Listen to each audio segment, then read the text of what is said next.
One shot is all you get. Crimson Trace rifle scopes help you take aim when that shot comes. Purpose-built with maximum features, versatility, and a lifetime warranty. Crimson Trace will elevate your performance in moments that matter. Today on Tom Gresham's Gun Talk. Take your training up a notch in the new year. Plus, what the 2020 elections could do for gun rights or gun control, depending on which voters show up. Another case of pro-gun censorship on Facebook, and more. And as always, call us at 866-TALK-GUN with your comments, questions, and range reports. And now, here's Tom. All right, saddle up, load up, reload, get ready, do attack, reload. I don't care what you're doing. We're going to have some fun today. Hey, it's Tom Gresham. We're talking about guns because, well, this is Gun Talk, and that is, in fact, what we do here, okay? Fair enough. It doesn't really matter if you want to talk about shotguns, rifles, handguns, air guns. I don't care. Old guns, new guns. Thinking about carrying a gun, we ought to talk about it. Thinking about buying a gun, we definitely need to talk about it. And, guys, if you want to buy a gun for your wife, whoa, pump the brakes, as they like to say these days. No, you just don't get to do that. You get to buy them, or buy your wife. I hope you don't have more than one. You get to buy your wife a lesson. You get to get training. You can even provide the money, but you don't get to select the gun. I know. You're supposed to be God's gift to ballistics. Because why? Because you have testosterone running in your system. No, wrong. What you don't know would fill a book. And frankly, you're just going to mess it up. The reality is, in many things, not just guns, in many things, husbands teaching wives, golf, tennis, pick one, doesn't work out all that well. Certainly true when it comes to firearms and firearms training. Get her some training. Let her choose a gun of her own. But if you're thinking about that, by all means, give us a call. We will talk about that right here. 866-TALK-GUN is the number, or just dial me at Tom Talk Gun. We are joined right now by a good friend, longtime friend, law enforcement firearms trainer of the year, longtime SWAT guy, and now top firearms trainer Dave Spaulding joins us. Hey, Dave, how are you, sir? I am quite well, Tom. How are you doing? I am well. You have personally seen the whole deal of the guys wanting to buy their girlfriend or their wife their first personal defense gun, right? Don't do it. Just don't, right? Don't do it. Don't try to train family members. Don't do any of that stuff. You're much better off letting your spouse or girlfriend or boyfriend, whoever it may be, select their own weapon, and to do that with someone independent from you. Mm-hmm. And surely don't try to train them to teach the gun. That never works out. When my family members have wanted to learn how to shoot, I have accompanied them to other instructors and other training schools and went along with them, but I have never tried to select a weapon or train a family member. It's wrought with peril. Well, that's interesting because, I mean, you are an expert at both, at choosing a firearm and also at training people. But having watched this enough times, you know, my wife is a counselor. She says that we call that dueling relationships. You have, the relationship of a trainer, but you also have the relationship of a husband, and they will clash almost immediately. So, just as you say, just don't do that. Yeah, I mean, instantly you'll clash. I mean, they're much better off with someone they are not acquainted, not intimate, mm-hmm. Do not care about, someone that's totally neutral, because there'll be no bias involved in that person. I can remember my husband when he did this, and he's full of crap, and he don't know anything. Yep. That stuff will be gone with someone they do not know. Yeah, they bring up all that stuff. It's like 10 years old. Yeah, but back then you did such a thing. You're taking it out on me now. You're going, okay, let's get out of here. All right, let me ask you a question. You've been doing firearms training, let's just say pretty much all your life at this point, in one form or another. Self-defense, law enforcement, all the rest of it.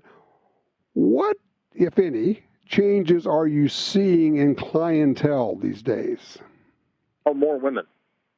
Yeah? More women, without a doubt. Yep. And it's a great trend. What's going on? I know you talk to them. I mean, what is motivating that? Well, I think they realize that the cavalry is not going to come over the hill and save them at the last minute like it does in the movies. That even in a community where they've got a good police response, say 3 to 5 minutes, that's 3 to 5 minutes in a situation that'll probably last 20 or 30 seconds. The official motto of my training company is that you must be an active participant in your own rescue. And I do believe that circumstance, maybe the internet and the availability of information and stuff like that, is making a lot of these women realize that, hey, I can't rely on a husband or a boyfriend or somebody else. I've got to rely on me, because there's a good chance that I will be alone or my loved one will be a minute or so away. So I've got to take action to get ready for these circumstances. And it's not just guns, Tom. If you talk to guys in the martial arts and stuff, they're seeing far more women in their dojos. Hmm. Well, you know, I'm going to play off of something you said. You said women are looking at it and realizing that they can't wait for somebody else, but flip that around. They're also looking at this and learning more about it and realizing it's not a case of what they can't do, it's what they can do, and that they actually can, in fact, as you say, be an active participant in their own rescue. And they're seeing other women doing this. They're talking to people and going, you know what, I can do that. You know, the one word that I hear time and time again when I've had female students is that they feel empowered once they leave. They feel like they can handle this problem themselves. And, you know, Jeff Cooper used to call it peace of mind, and that's a phrase that I think maybe has been lost along, you know, we talk about mindset and survival mindset and prevailing and winning, whereas peace of mind is just as important, and it's not exactly the same thing. And that peace of mind or that feeling of empowerment is what a lot of these women really, really appreciate. Interesting idea in that, you know, people say, well, the chances are, the odds are you'll never have to use your gun. And they're absolutely right. If you do everything right, we hope that you never have to use your gun. But going back to what you just said, Dave, but that doesn't mean you're not deriving a benefit from taking the training, from understanding how to take care of yourself. For a lot of us, not just women, a lot of us, we have that peace of mind, that feeling of competence, that feeling of I have at least a better chance of taking care of myself. And that's a benefit that you get every single day, right? Yes, absolutely. I mean, that peace of mind, that confidence in your own abilities is absolutely huge. And that is probably more important than whether you can hit the bullseye or how hard you hit the training dummy or all of those individual skills. Because something that we have known, and when I say we, I'm talking about those of us who hover around the combative community or are involved in it, we've probably known since the days of the Spartans that the single biggest reason people fail in conflict, and that doesn't have to be a fight. It could be your car going into an icy river or you're stuck in a building that's on fire, whatever that conflict may be. But the single biggest factor that people fail in conflict is that they do not have confidence in their abilities or skills to handle this problem. And once people get training, and of course training is preparation, but the single biggest factor in overcoming fear is confidence in your skills and abilities, and that they will work in this particular situation.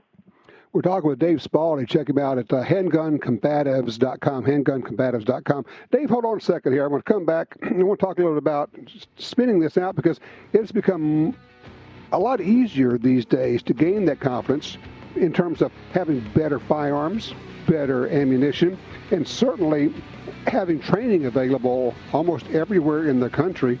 And also I'm going to ask Dave, what does he know that we don't know in terms of the mistakes that people make, the things that he sees on the range, and the attitudes that people bring to him, and you're going, whoa, dude, back off. Talking with Dave Spaulding. I'm Tom Gresham.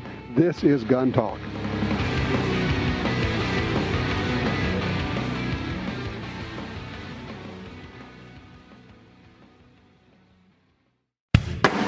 The Smith & Wesson M&P 380 Shield EZ pistol revolutionized personal protection with its easy-to-use design. Now, enter the M&P Shield EZ in 9mm. Built for personal and home protection, the Smith & Wesson M&P 9 Shield EZ pistol features the same easy-to-rack, easy-to-load, and easy-to-shoot design of the M&P Shield EZ series. Available at a retailer near you. Find out more at smith-wesson.com. This land, once wild and free, fades now from our memory. But I remember what it was like, what we were like, what we are capable of when we band together. Perhaps more than any other landscape, wetlands embody the life-giving abundance that nature has to offer.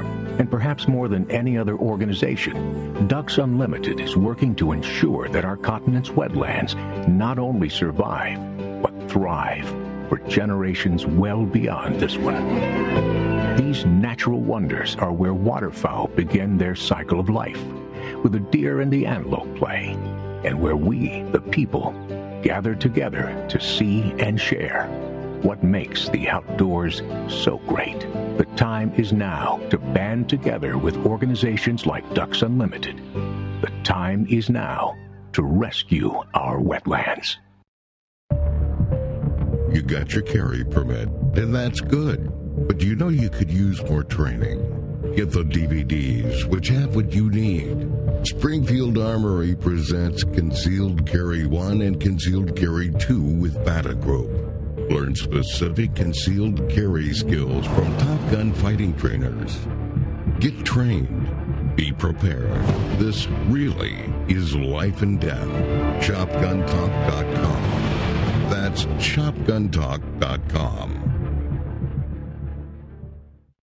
For more than 70 years, Timney Triggers has been enhancing the shooter's experience. Whether it's a local competition, a day at the range, or even the hunt of a lifetime. Setting the standard in aftermarket triggers, Timney is now producing more than 170 models of triggers for bolt-action rifles, shotguns, AR rifles, and semi-automatic rifles. Proudly made in the USA since 1946. Find your new trigger at TimneyTriggers.com.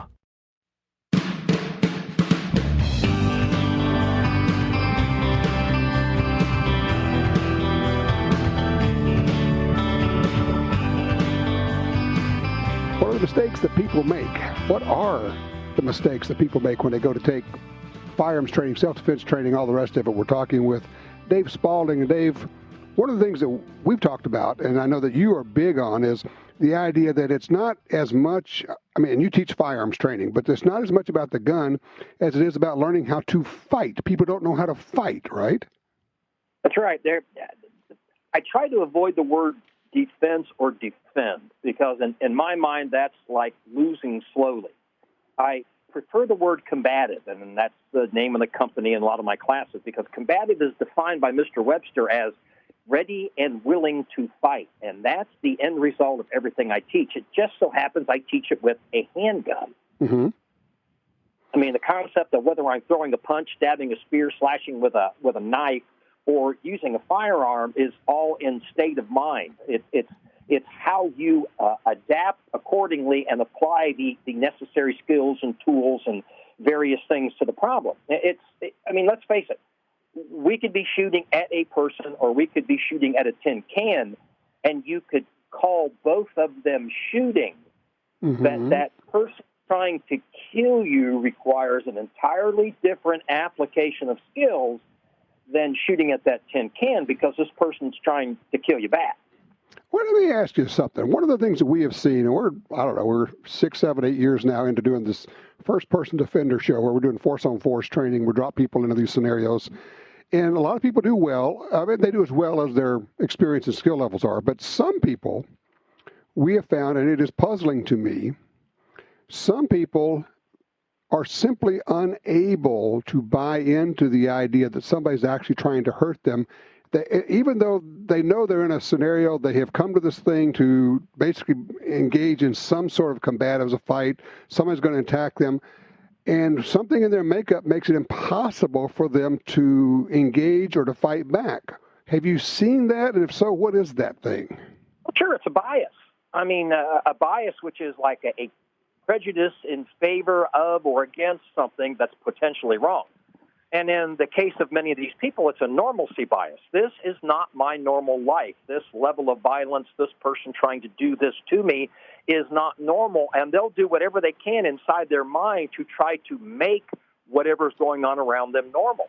And quite often, it's the deer in the headlights thing. They just stand there and let whatever happen, happen. And that's what you're seeing over and over again. They have no frame of reference for violence. Thus, when it happens to them, they just freeze. I've said for many years, and you being a long-time law enforcement guy, I'll ask you, I've said for a long, long time that the average person has no idea how truly bad the bad guys can be. Is that fair? Oh, they have no idea. And, you know, I was reading an article just recently where somebody disputed the whole concept of, you know, you are not like them. Well, I mean, let's say physiologically, you're exactly like them. It's how they think about the world around them versus how you think about the world around them. It's they don't think like you do. And that's something that should be understood, because the single biggest mistake that someone can make in any type of attack or a combative action is apply how they feel about the circumstance to the person that's attacking them, because their viewpoint is not the same. I got a buddy who teaches this stuff. He's one of those guys, been there, done that. He talks about having the mean gene. He says you have to be able to flip the switch and go from Mr. or Mrs. Nice Guy to totally mean, nasty, violent, violence of action, speed of action, and go from, from wherever you are to, I am going to do anything and everything, and we're not going to do it in incremental steps. Once the fight is on, I am going to win, and I'm going to win decisively using anything I have to use. Fair? There are people who need to be shot and punched and overwhelmed and all that kind of stuff. And if you do not do it to them, they will do it to you. I mean, it's as simple as that. You have to do whatever it takes to prevail, not survive. Survive means to remain in existence. What you need to do is to be able to go home the same way, both physically and mentally, as you did when you left home. And that's going to require an overwhelming amount of violence. And the reason for that is because you are playing catch-up. This person who is attacking you has already made the decision to take the action. Mm-hmm. So when it happens, you have to play catch-up. So that means you've got to be more violent, more vigorous, more enthusiastic, for lack of a better phrase, than what your attacker is, or you won't catch up. Your blogs, your post on Facebook are fascinating. You're really a no BS guy. You kind of reach the point where you don't care about whether you're offending somebody, as long as you're trying to educate them and say the right thing these days. Well, I want to do this in such a way, how the heck with it. There's so much stupidity on the internet. or as you like to call it, dumbassery. Dumbassery, whatever you want to call it. It's from people who have no knowledge base. I mean, they read a bunch of articles or they watch a bunch of videos. They take on some scientific sounding words and phrases, and then suddenly they're expounding on the internet to these people who, because they don't know any better, believe this stuff. It sounds good. I was talking to Ken. Well, you don't really talk to anybody. I was texting and emailing back and forth with Ken Hackathorn here the other day. Mm-hmm. And Ken made just one of those statements, is that people practice stupid stuff. And a lot of the stupid stuff is coming from the stupid people on the internet. Well, you mean they're practicing stupid stuff at the shooting range? I mean, because I know Ken Hackathorn, anything he says, I pay a lot of attention to. So what do you mean? Well, and in our case, we're talking about, firearms. Right. It could apply to hand-to-hand combat or impact weapons, whatever. People practice stupid stuff. They're practicing trendy things. They're practicing stuff that look good in an Instagram video. They're practicing very flashy but very complicated actions that will actually slow them down in a fight and get them killed. It's as simple as that. What you really need to do is you need to be working on, how do I get shots on target quickly, period. Exactly. If you look at the definition of the word efficiency, which is thrown around a lot with no meaning whatsoever anymore, but efficiency is the least amount of time, effort, and energy expended. Well, if you make it as simple and straightforward as possible, it's not going to look near as cool in an Instagram video. So you didn't really like my new drill I came up with, the 7-shot drill, where you do 7 shots in 7 seconds with 7 reloads? I think everybody ought to practice that. There you go. I bet that. Oh, well, I forgot. We got to put my name on it, right? Because that's what people do. Well, absolutely, and you got to wear a chest rig and a thigh holster and a frickin' helmet too at the same time. So, not that you haven't done that in your work, but the rest of us, we're not going to be doing that as we go down the street. Well, the funny thing about being on SWAT, and I'm no longer on a SWAT team. I haven't been in a while, but during my generation, we were always looking for ways to get rid of stuff, to not have it on our body because it made us less nimble. It made us less flexible. We moved more slowly and clunky. I'm not sure what the attitudes are these days, but it seems to be that everybody is looking for more ways to carry more stuff. Now you're doing your training, so tell people. I mean, I don't know if you have much availability left in 2020, but if people want to sign up and train with you, where do they go? HandgunCombatives.com. And I don't want to sound arrogant or like I'm blowing my own horn, but if they want to take one of my classes, because this is the last year I'm going to travel widely. I'm headed towards retirement. And my classes, if they're not already sold out, are pretty close. Okay, handguncombatives.com. Dave Spaulding. Yep. Dave, always a pleasure. Enjoy chatting with you, my friend. And are you going to Vegas? No, sir. I decided to go home. Good man. I'm going to be in Phoenix the weekend before. All right. And this will be the first year since '96. I'm going home. Skipping the shot show. All right, Dave Spaulding. Check him out, handguncombatives.com. This is a guy you can really listen to. Thank you, sir. All right, 866-TALK-GUN. We'll get you in here. When we come back, I'm selling some of my guns, and we're using at least one of them to raise money for a good cause. We'll tell you about it.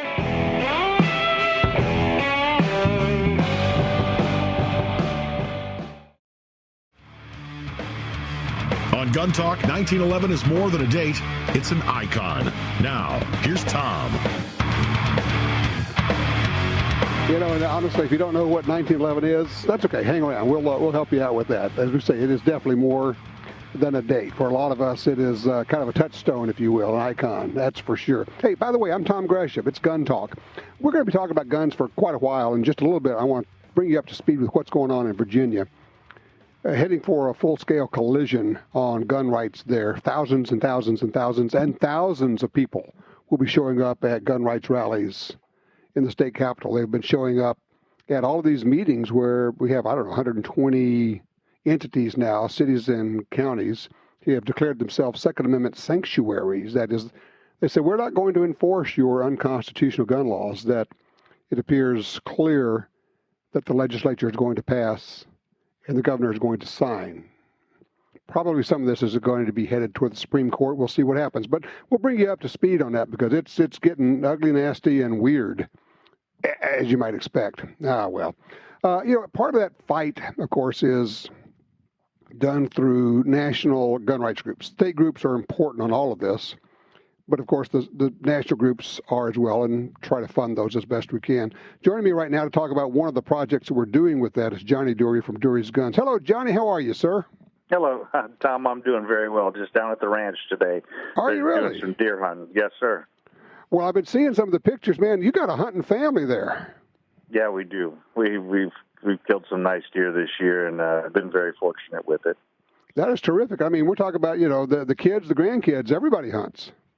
All of us do, yes, sir. The kids and grandkids, they turned them loose on the does, and we need to get the population down some, so they've done real well and killed some nice deer as well. Question for you. Now, obviously, you're in Texas. How do you know when you need to reduce the population of does? Do you have management people come in and look it over? Yes, sir. We have the biologists come in and give us some recommendations, and then we just follow that by what they say. Do helicopter surveys and do site surveys and see how many you got and try to keep the population numbers right for the amount of acres you have for them. Yep. Exactly. It's really no different from, you wouldn't put too many cows on a pasture, so you don't want to do the same thing with deer. That's correct. Try to keep them where they can be healthy.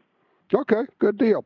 All right, so I don't know, 3 or 4 weeks ago, I came over there, brought you a whole carload of firearms, and one of them was pretty interesting. We're using it as a fundraiser for the Second Amendment Foundation, and that's that Ruger No. 1, the only one I know of that is chambered for the 6.5 PRC. I mean, at some point they may chamber it for that, but right now it's not. That is a really gorgeous gun.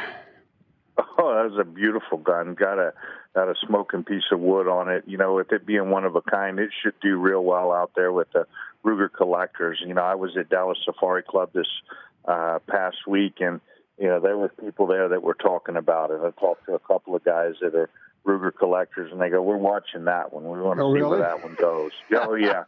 So they're coming to me with it. I'm going, tell me the story on that gun. I said, well, that's the only one of them that's out there in 6.5 PRC right now. Right, exactly. For Ruger collectors, it's kind of like, really? One of a kind? I'm all over that one.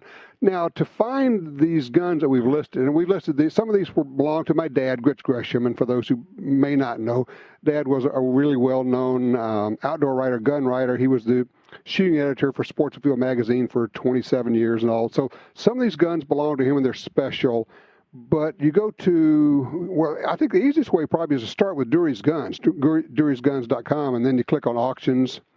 And then and then you go to gun auction on durysguns.com. Okay, gun auction. I know a lot of people think, well, if you're going to do an auction online, it's got to be Gun Broker, but there actually there's more than one company out there doing this, or website, and this one is called Gun Auction, and you just click on that and you get the whole list of guns that Johnny Dury and Dury's Guns has on auction.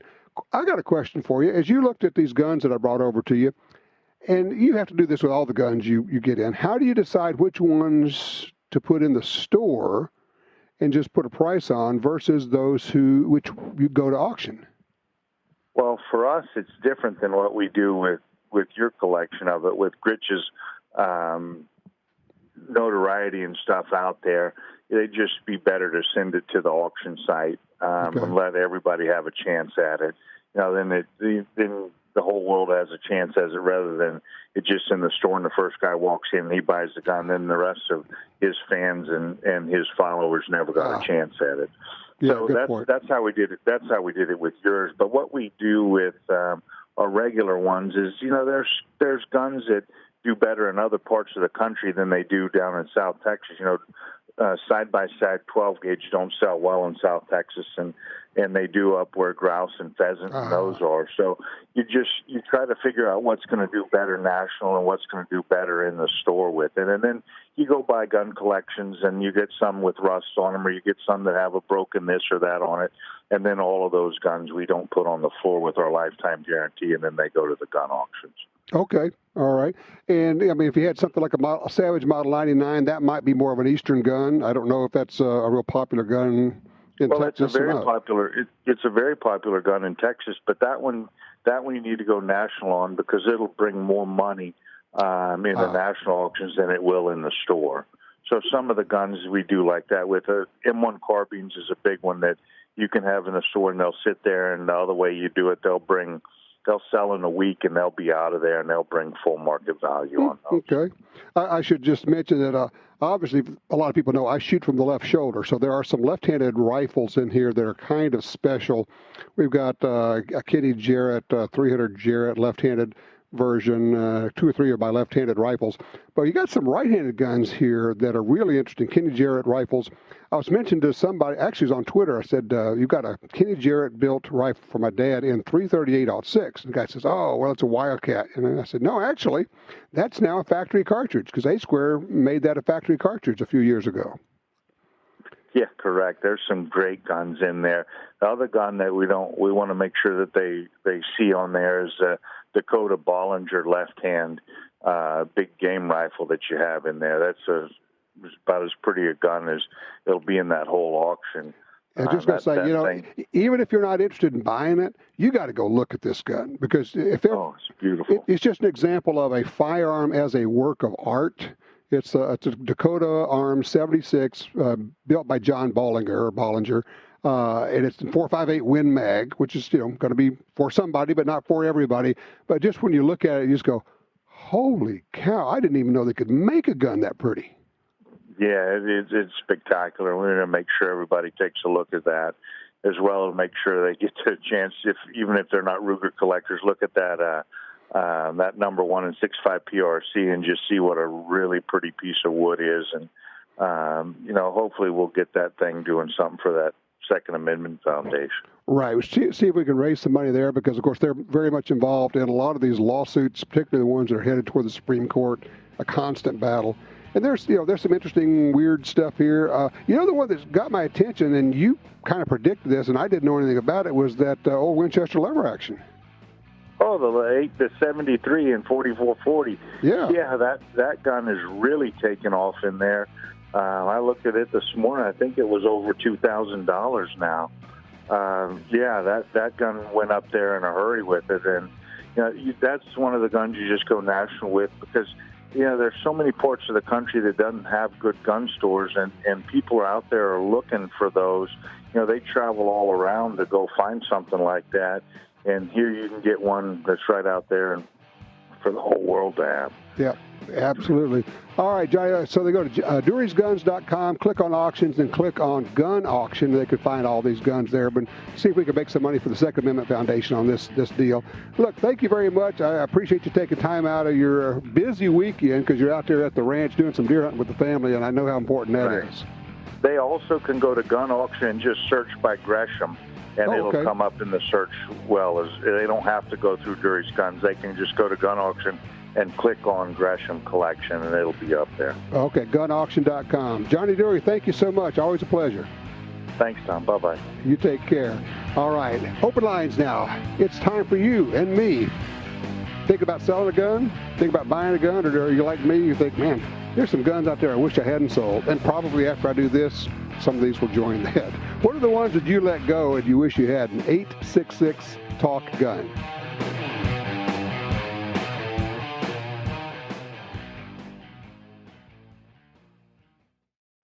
Built to perform in the harshest conditions, the Ruger American pistol can take it all, from ice to dust and everything in between. The Ruger American pistol features a short take-up trigger, Novak sights, and a recoil-reducing barrel cam with low-mass slide for reduced felt recoil, plus a modular grip system with 3 sizes to fit almost any hand. Check it out at Ruger.com. The Ruger American pistol, because anything else would be un-American. Mental health and guns. At Walk the Talk America, we're working with both the mental health community and the gun industry. Created by a gun industry veteran, Walk the Talk America seeks to raise awareness and create change through suicide prevention and firearm safety without legislation. We strive to eliminate the prejudice that firearms and mental health face. For more information and to support Walk the Talk America, please visit walkthetalkamerica.org. Attacks happen every day. How will you react? See real people put into real-life criminal attack situations on First Person Defender. Discover what works and what doesn't. Kidnapping, ATM robbery, home invasion, and other attacks. Learn how to save your life and the lives of your family. Get the entire first season on DVD at shopguntalk.com. Get prepared. shopguntalk.com. Tactical professionals who put their lives on the line every day depend on Surefire. Since 1979, Surefire has designed, machined, and assembled the finest flashlights, weapon-mounted lights, hearing protection, and suppressors right here in the U.S. Surefire, offering a best-in-class warranty and customer service, and used by more military special operations, SWAT teams, and hard-use end users than any other brand. Surefire, American-built, American-strong. Visit Surefire.com. That's Surefire.com.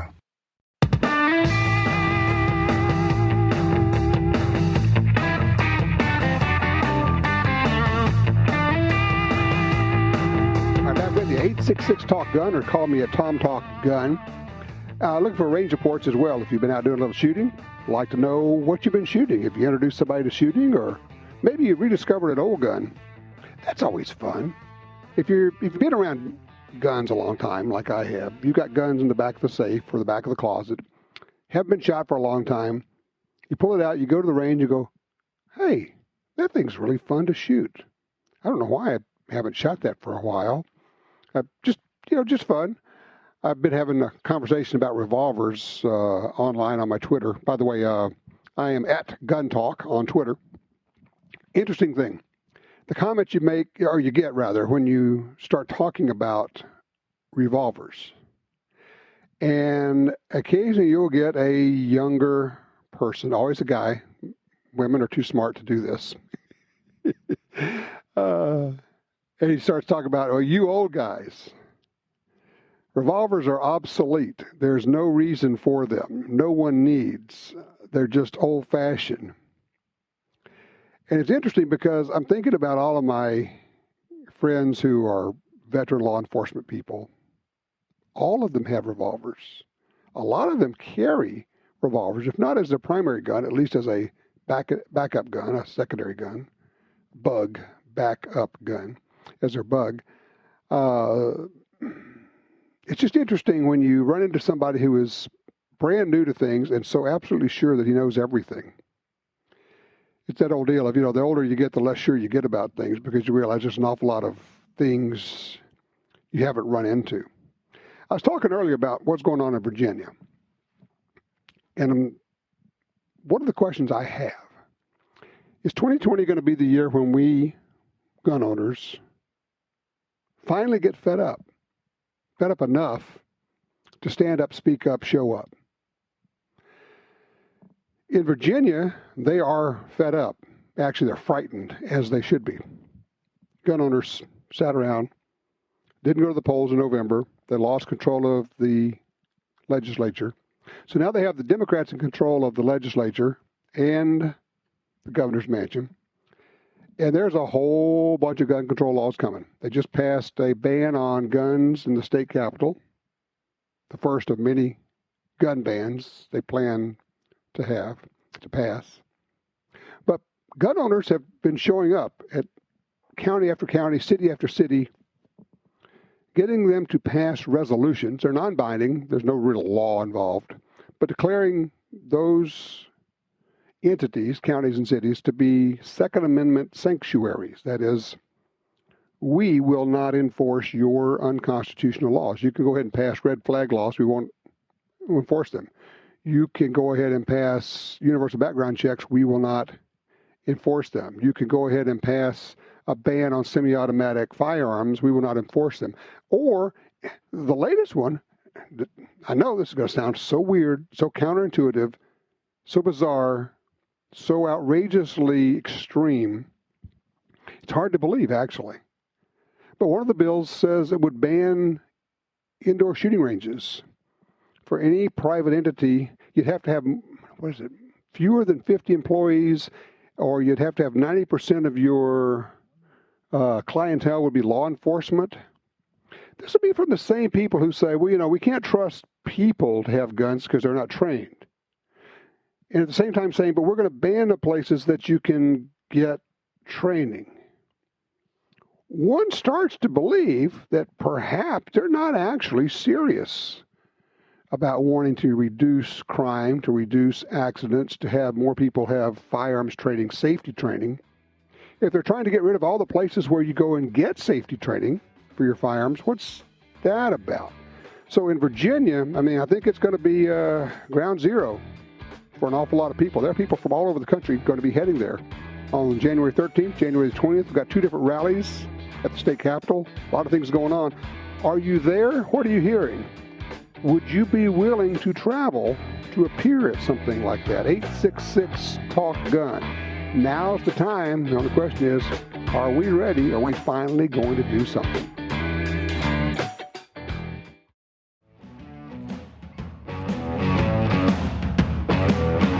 Sometimes you cannot make up these stories that come out of the news. Dateline, Kalamazoo, Michigan.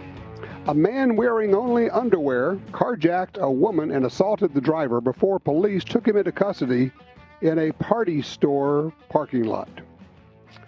Boy, if Saturday Night Live is looking for material, you can start right there. Holy cow. Let's see, just got an email from Robert. He's asking, says that his church just put together a security team, and they've asked him to be a part of it. He said the downside is most of us have had just the CCW class, the concealed carry class. As far as I know, me being a former state-certified concealed carry instructor is the most trained person of the bunch. My comment to that was, look, there are a lot of places now that are offering training for church security teams, and you need to train as a team because there's so much more to it than just shooting. There's the movement, there's the awareness, the alertness, there's where do you position people. You have a greeter at every door, not just like a greeter, but a security team greeter. I liked last week we had Wayne Black on. He's saying, well, what do you do if somebody comes to the door and he smells like gasoline or accelerants? And he says, oh, yeah, I just filled up my car, but, he says, do you let him in the church? He said, no. Of course, now this is a guy who's been there, done that in various parts of the world. He says, look, this is a guy who may be planning to set himself on fire. Basically, he becomes the incendiary device. You don't let him in. Well, I would not have thought of that. But that's why you go to places that teach this kind of stuff.